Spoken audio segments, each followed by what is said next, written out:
Assalomu alaykum qadrli kuzatuvchilar. Bugun tarmoq asoslari ko'rishimizning tarmoq modellari va turlari mavzusini o'tamiz. Biz oldingi mavzularda tarmoq topologiyalarini ko'rdik. Bas nima, ring nima, star topologiyasi, mesh topologiyasi va ular qanday bir-biri bilan farq qiladi va qanday yuzaga kelgan, ya'ni qanday ehtiyoj tufayli ular yuzaga kelganligini ko'rib chiqdik. Xo'p, topologiya bu tarmoqning shaklini ko'rsatadi. Ya'ni shakli qandayligini ko'rsatadi, lekin yana bizni bilishimiz kerak bo'lgan muhim qismlar bor. Ya'ni birinchi savol, tarmoq qanchalik katta? Tarmoqda ikkita kompyuter bormi? Minglab kompyuterlar bormi? Millionlab kompyuterlar bormi? Ya'ni uning kattaligi qanday darajada? Xo'p, shularni bilishimiz kerak. Va ikkinchi savol, tarmoq kompyuterlari qanday munosabatda bo'ladi? Ya'ni bitta kompyuter boshqalarga xizmat ko'rsatadimi yoki hammasi teng huquqlimi? Ya'ni hozir buni ham ko'rib chiqamiz. Xo'p, tarmoq modellari o'zi bir qism, ya'ni qanday munosabatda bo'lishiga qarab ikki xil bo'ladi. Tarmoq modellari client server, peer to peer. Asosan hozir ko'p ishlatiladiganlari. Xo'p, oldin aytganimizdek bitta kompyuter bo'lgan, ya'ni munosabatda bo'lish. Bitta alohida bitta kompyuter bo'lgan. Endi kompyuterlar birinchi chiqqanda. Xo'p, boshqalar shunchaki boshqalarda terminallar bo'lgan.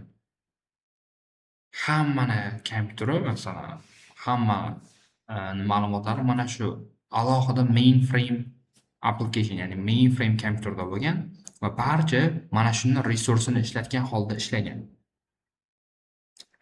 Hammani o'zini terminali bo'lgan, xuddi o'zimizda mana bu CMD ga o'xshagan terminal bo'lgan. Bu terminal mana bu mainframe bilan gaplashgan. Mana ko'rishingiz mumkin, oldingi davrlarda kompyuterlar shunaqa kompyuter client server xonalari shu ko'rinishda bo'lgan taxminiy. Ya'ni katta bitta xona. Aytganimdek, bu yerda faqatgina bitta kompyuter ishlagan. Bitta kompyuter hamma boshqaruvlarga, terminallarga ma'lumot yetkazib turgan. Lekin buning eng yomon tomoni, aytaylik, mana bu mainframe kompyuter o'chib qolsa, barcha kompyuterlar ishdan chiqadi. Chunki bular mana bu kompyuterga qandaydir darajada depend bo'lib qolgan. Ya'ni u kompyutersiz bular ishlay olmaydi. Qaram bo'lib qolgan. Xo'p, shuning uchun boshqa model ishlab chiqishga ehtiyoj tug'ildi. Ya'ni qanday model? Bu client server modeli. Client server modeli nima? Bu biz hozir zamonaviy internetda ishlatiladigan asosiy modellardan biri hisoblanadi. Ya'ni siz client, ya'ni mijoz bo'lib turib, qandaydir serverdan siz xizmat olasiz. Masalan, Google ga kirib, siz qandaydir narsalarni qidirasiz. Ya'ni siz mijoz, sizga xizmat ko'rsatayotgan esa Google. Ya'ni mijoz va xizmat ko'rsatuvchi, client va server modeli. Bu hozirgi dunyoda, hozirgi vaqtda ishlatiladigan modellardan biri. Xo'p, ko'rib turganingizdek, bu mana bu diagrammadan ham qanday ishlashini ko'rishingiz mumkin. Ya'ni bu serve qiladi, ya'ni sizga xizmat ko'rsatadi, siz esa qandaydir xizmat so'raysiz. Bu o'z-o'zidan qandaydir xizmat bermaydi sizga. Siz aynan nimalarni so'rashingiz kerak, siz so'raganingizga qarab bu xizmat ko'rsatadi. Bu qandaydir narsani o'zi so'ramaydi sizdan. Ya'ni bilib oling, serverda vazifasi asosan serve qilish, ya'ni xizmat ko'rsatish. Xo'p. Va bizda peer to peer modeli ham bor. Peer to peer modeli bu nima? Bu modelda hamma kompyuterlar ham client bo'ladi, ham server bo'ladi. Va bu nima degani? Ham xizmat ko'rsatadi va ham xizmat talab qilishi mumkin. Bu asosan ofis tarmoqlarida ko'p ishlatiladigan model hisoblanadi. Ya'ni bu, masalan, tarmoqingizda 10 ta kompyuter bo'layotgan bo'lsa, 10 ta kompyuter bir-biri bilan qandaydir munosabatda bo'ladi. Kimgadir fayl kerak bo'lishi mumkin. Aytaylik, mana bu birinchi kompyuterga, mana bu ikkinchi kompyuterdan qandaydir ma'lumot kerak. Xo'p, aytadi, "Hey, ikkinchi kompyuter menga ma'lumotni ber." Okey, bu kompyuter ma'lumot beradi. Ya'ni bu yerda bu client bo'lyapti, bu server bo'lyapti. Ya'ni bu xizmat so'rayapti, bu xizmat ko'rsatyapti. Va xuddi shu ishni teskarisini bu qilishi mumkin. Hey, birinchi kompyuter menga ikkinchi ma'lumotni menga bitta ma'lumot bersa, okey deydi, bu qaraydi, tekshiradi, ma'lumot bo'lsa bunga qaytaradi. Ya'ni endi bu yerda bularning o'rni almashib qoldi. Bu client bo'lyapti, bu server bo'lyapti. Ya'ni bu tarmoqda hamma ham xizmat ko'rsatadi, ham xizmat talab qila oladi. Shuning uchun bu peer to peer model hisoblanadi. Ya'ni peer u tengdosh va tengdosh ma'nosini anglatadi va tarjima qilsangiz tengdosh va tengdosh, ya'ni teng huquqlilar modeli desak ham bo'ladi. Xo'p, Microsoft bu modelni work group deb ataydi. Kichik tarmoqlar uchun 10 tagacha kompyuter bu yaxshi ishlaydi, lekin bu katta tarmoqlar uchun yaramaydi.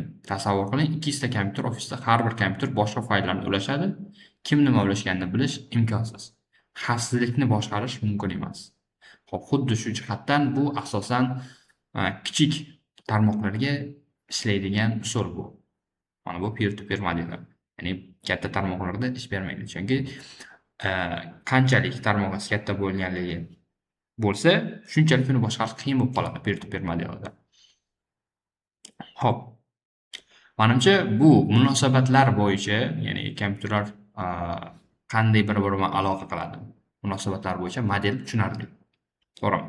Hop, biz nimani ko'rdik? Mainframe modelini nimaligini ko'rdik, client server modelini ko'rdik va peer to peer modelini ko'rdik. Hop. Va endi tarmoq turlari ham bor, endi o'lchamlari bo'yicha, ya'ni kattaligi bo'yicha. Hop, endi birinchi savolga qaytamiz. Tarmoq qanchalik katta? Tarmoqlar qamrab olgan geografik hududga qarab turlarga bo'linadi. Buni tushunish uchun kichikdan kattaga qarab boramiz. Ya'ni o'lchamlari bor. Tarmoqni o'zingiz ham bir o'ylab ko'rsangiz, ba'zi tarmoqlar juda kichkina, ba'zilari o'rtacha, ba'zilari katta, ba'zilari o'ta katta. Hop, shularni o'lchamlariga qarab ham turli xil turlarga bo'lishgan. Birinchisi bu Personal Area Network, ya'ni qisqa qilib aytganda PAN. PAN bu eng kichik tarmoq. U faqat bitta shaxsning qurilmalarini o'z ichiga oladi. Aytaylik, siz kompyuteringiz bor, kompyuteringizni hotspot tarqatdingiz. Hotspot tarqatganingizda hamma kompyuteringiz bunga, hamma sizning qurilmalaringiz bu kompyuterga ulanadi, to'g'rimi? Bluetooth ulanishi mumkin, yo bo'lmasa hotspot tarqatgansiz, kimdir internetdan foydalanishi mumkin. Va bu faqat o'zingizda, masalan, qurilmalaringiz ulab oldingiz. Va bu Personal Area Networkga kiradi. Hop, geografik chegarasi odatda 1-10 metr atrofida, ya'ni sizning ish stolingiz yoki kubikingiz doirasida. Ya'ni agarda 10 metrdan chiqib qolsangiz, albatta qanaqadir hotspot tarqatgan bo'lsangiz yoki Bluetoothda nimadir ishlatgan bo'lsangiz, 10 metrdan keyin uzilishlar seziladi. Internetdagi uzilishlar yoki Bluetooth'dagi uzilishlar, ovoz kelmay qolishi mumkin. Hop, ya'ni buni geografik chegarasi 1-10 metr atrofida, ya'ni juda qisqa. Hop, lekin bularning ham birgalikda kattaroq. Hop. Endi keyingisi ko'rib, LAN, Local Area Network, ya'ni local tarjimasi mahalliy tarmoq. Hop, bu endi PANdan kattaroq bo'ladi albatta. Ya'ni bu yoqda nima bo'ladi? Ortada qandaydir switch bo'lishi mumkin, yo bo'lmasa router bo'lishi mumkin va u yerga turli xil kompyuterlar ulanadi, printerlar ulanishi mumkin, turli xil qurilmalar ulanadi. Ya'ni internetga ulanishi imkoni bo'lgan barcha qurilmalar. Bunga misol, bu albatta agar uyingizda Wi-Fi bo'lsa, Wi-Fi tarmoq ham, shu ulanganingiz ham Local Area Networkga kiradi, ya'ni mahalliy tarmoqqa kiradi. Chunki u yerdan bitta asosiy router bor. Routerga ulangan turli xil qurilmalar bo'lishi mumkin. Sizning kompyuteringiz bo'lishi mumkin, telefoningiz bo'lishi mumkin, boshqa oila a'zolaringizning telefonlari bo'lishi mumkin. Ya'ni ularga bitta tarmoq ulangan, ya'ni bitta routerga ulangan. Ya'ni bu ham bir kichik local area network sanaladi. Yo bo'lmasa qaysidir kompaniyani ichki tarmog'i, qandaydir kompaniyaga borsangiz, aytaylik bankka borsangiz, bankka siz internetga ulanasiz, to'g'rimi? U ham bankni local area network, ya'ni mahalliy tarmog'i. O'sha Wi-Fi internetiga faqatgina o'sha bankni ichiga borgandagina ulana olasiz, to'g'rimi? Demak, bu mahalliy tarmoq. Xo'p, bu endi o'lcham jihatidan kattaroq, albatta. Xo'p, bunda 50 ta kompyuter bo'lishi mumkin, 100 ta kompyuter bo'lishi mumkin. Endi bu kompaniyani qanchalik kattaligiga bog'liq. Ya'ni bu geografik jihatdan bu qandaydir binoni ichida bo'ladi. Bitta uyni ichida bo'lishi mumkin, bitta xonadonni ichida bo'lishi mumkin. Uni geografik aytganimdek, chegarasi bitta yaxlit xonadon, uy yoki qandaydir bino. Xo'p, wireless LAN bu aytganimdek shu uyimizda routerga ulanganimizda biz internetga ulanishimiz, ya'ni routerga ulanamiz. Bu wireless LAN, ya'ni hech qanday kabellarsiz ulanyapmiz. Wire o'zi bu shu kabellar asosan. Tarjimasi kabel. Wireless bu kabelsiz ulanish. Xo'p, kabelsiz ulanish bu aytganimdek Wi-Fi orqali ulanish. Xo'p, keyingisi bizda Campus Area Network, ya'ni bu asosan bir nechta binolarni bog'lovchi tarmoq. Bitta tashkilot boshqaradi. Xo'p, eng yaxshi misol bu universitet kampusida bir nechta bino bor. Kutubxona, laboratoriya, ma'muriy bino, yotoqxona, har binoda o'z tarmog'i bor. Lekin bularning hammasi yuqori tezlikli fiber kabellar orqali bir-biriga bog'langan va bitta akademik tashkilot nazorati mana shu CAN, ya'ni Campus Area Network. CAN va LANning farqi oddiy.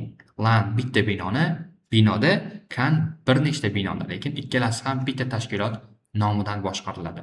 Yoki bo'lmasa bunga aytaylik bitta korxona, uni turli xil filiallari bor va ular ham bir-biriga bog'langan. Bu ham Campus Area Networkga kiradi. Ya'ni ma'lum bir geografik yaqin joyda bo'lsa. Xo'p, bitta qaytarib olamiz. Biz birinchi Personal Area Network ko'rdik, ya'ni sizni bittagina ish stolingiz. Keyingisi Local Area Network ko'rdik, ya'ni endi bu siz ishlaydigan butun binoni tarmog'i. CAN bu endi siz ishlaydigan korxonada qandaydir filiali bo'lsa, ularni, ya'ni boshqa 10 metr, 20 metr uzoqda qandaydir boshqa joyi bo'lsa, demak, u ham tarmoq qulangan bo'lsa, endi bu Campus Area Network, ya'ni qo'shimcha tarzda Local Area Networkdan kattarog'i, kengaytmasi. Xo'p. Va bizda Branch Metropolitan Area Network bor, ya'ni MAN. MAN shahar miqyosidagi tarmoq. Tasavvur qiling, bitta tashkilot, masalan, shahar hokimiyati shaharning turli nuqtalarida binolarga ega. Markaziy ofis shahar markazida, filiallar turli tumanlarda, bularning hammasini yuqori tezlik tarmoq bilan bog'lash kerak. Bu tarmoq bitta shahar doirasida bo'lganligi uchun MAN deb ataladi, ya'ni Metropolitan Area Network. Xo'p. Bu aytganimdek, endi CAN bir nechta bino yaqin masofada edi aytganimdek. Qaniydir 50 metr, 100 metr. Lekin MAN bu shahar miqyosida katta masofalar, 10 kilometr, 15 kilometr atrofida sizni ofisingizda binolari bo'lsa, boshqa aytaylik bir tumanda, Yashnobod tumanida bitta bino, aytaylik Mirzo Ulug'bekda boshqa, yana Sergelida boshqa binolar bo'lsa, endi bularni bir-biriga bog'laydigan tarmoq bu Metropolitan Area Network bo'ladi. Agarda binolar faqatgina ma'lum bir chegarada bo'lsa, ya'ni aytaylik 100 metr, 100 metr oraliqda bo'lsa, ular Campus Area Network deb sanasak bo'lardi. Ya'ni 100-200 metr. Hop, lekin masofalar kattalashgani sari bu tarmoq endi Metropolitan Area Networkga kiradi, ya'ni MAN bo'ladi. Va bizda keyingisi WAN bor, Wide Area Network, ya'ni wide eng katta geografik tarmoq. U bir nechta LAN tarmoqlarini katta masofalar bo'ylab birlashtiradi. Tasavvur qiling, kompaniyangiz ikkita ofis bor, biri Toshkentda, biri Samarqandda. Har bir ofisda o'z LAN tarmog'i bor. Endi bu ikki LAN birlashtirish kerak. Lekin xodimlarning bir-birining fayllar kirishi, umumiy server bilan ishlashi kerak. Ikki shahar orasidagi bo'lanish wide area network hisoblanadi. Ya'ni endi shaharlar aro ulanishlar. Haligi Metropolitan Area Network bu shahar ichidagi qaniydir filiallarda ulanish edi. Wide Area Network esa endi shaharlar aro, viloyatlar aro ulanishlar, balki davlatlar aro ulanishlar ham bo'lishi mumkin. Ya'ni bu endi Wide Area Network, bu katta. Xo'p, WANning muhim xususiyatlari shundaki, u ISP xizmatlaridan foydalanadi. LANni o'zingiz boshqarasiz, lekin ikki shahar orasidagi kabelni siz o'zingiz tortmaysiz. Bu ISPning ishi. Siz ISPdan xizmat sotib olasiz. Hop, Laserline, MPLS yoki internet ulanishlari. ISP nima? ISP bu Internet Service Provider. Siz internet service providerlarni nima deysizlar? Wi-Fi agar tortgan bo'lsangiz uyingizga, qaniydir O'zbekistondagilar O'ztelekom bor, yo bo'lmasa Comnetlar, sarkorlar, bular ISP'lar o'zi, internet servis providerlar, ya'ni internetni sizga yetkazib beradigan yetkazuvchilar. Shular ISP'lar hisoblanadi. Xo'p, yana muhim tushuncha, internet bu dunyodagi eng katta WAN. Ya'ni internet dunyodagi eng katta wide area network hisoblanadi. Aslida internet ham bu bir nechta kompyuterlarni, bir nechta routerlarni va turli xil qurilmalarni ulanishidan sodir bo'lgan tarmoq o'zi bu. Internet xuddi shunday dunyo va internet ham mana qisman shu ko'rinishga ega bo'lishi. Bundan ham katta, lekin mantiqan jihatdan shunday bo'ladi. Ya'ni kompyuterlar, routerlar bir-biriga ulangan. Bularni keyinchalik darslarimiz oxirida bir ko'rasizlar, umumiy rasm paydo bo'ladi. Xo'p, aytganimizdek, internet dunyoda eng katta WAN, u minglab, millionlab LANlarni bir-biriga bog'laydi. Ya'ni bizni o'zimizni aytaylik, ofisimizda LANi bor, local area networki bor, boshqa kompaniyalar local area networklari bor. Aytaylik, Google'ni o'ziniki bor, Amazonniki bor va barcha shunday tarmoqlarning bir-biriga ulanishi oqibatida internet yuzaga keladi. Internet o'zi aslida shu. Ya'ni bir nechta mana bu tarmoqlarni birlashmasi bu WAN. Ya'ni aytaylik, panlar birlashib LAN bo'lishi mumkin. LANlar birlashib CAN, CANlar birlashib manlar birlashib keyin wide area network. Ya'ni birlashmalari shu WANga olib keladi. Parchalarning birlashmasi. Hop, umid qilamanki, bular tushunarli bo'ldi. Maxsus tarmoq turlari yuqorida aytganimizdek 5 ta tur: PAN, LAN, CAN, MAN, WAN. Bular geografik o'lcham bo'yicha tasnif. Lekin yana ikkita muhim tarmoq turi bor. Ular maqsadi bo'yicha ajralib turadi. Bittasi multi protocol label switching. Hop, bu ISP tarmoqlar ichida ishlaydigan yuqori tezlikli texnologiya. U oddiy marshrutlardan farqli ravishda ishlaydi. Hop, bular asosan ISP darajasida ishlaydi. Hop, bularni bilish unaqa katta talab qilinmaydi. Hop, mana shularni tushunsangiz, o'zi tarmoq o'lchamlari bo'yicha qanday farqlarni tushunsangiz, shularni o'zi yetarli. Va bizda SAN bor, storage area network bor. Storage area network bu maxsus maqsadli yuqori tezlikli saqlash tarmog'i. Oddiy tarmoqlardan butunlay farq qiladi. Faqat serverlar va saqlash massivlari o'rtasida katta hajmdagi ma'lumotlarni tez uzatish uchun yaratilgan. Ya'ni bu faqatgina ma'lumotlarni almashish uchun qanaqadir data centerlarda ishlaydigan tarmoqdir. Agar data center o'zi Amazon, Google'larni serverlari mana bu ko'rinishda bo'ladi. Ya'ni sizning ma'lumotlaringiz katta ehtimol bilan mana shunga o'xshash xonalarda saqlanadi. Ko'rayotgan bo'lsangiz, bu data center hisoblanadi. Data center bu ma'lumotlar markazi. Yoki mana bu ko'rinishda. Ya'ni bularning hammasi o'zi bitta server, aytaylik, kompyuter desangiz ham bo'ladi. Shunchaki monitor yo'q. Ularning vazifasi faqat shunchaki ma'lumotlarni saqlash.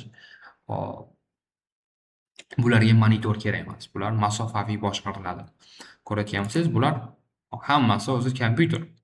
Bitta kompyuter. Hop, va shunday ko'rinishga ega.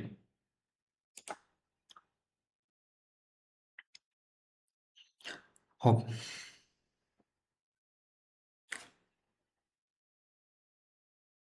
O'ylaymanki, bu mavzular tushunarli bo'ldi. Keyingi mavzuimiz bu service provider ulanishlar. Hop, hozircha yetadi. Keyingi mavzuda davom ettiramiz bularni. Rahmat.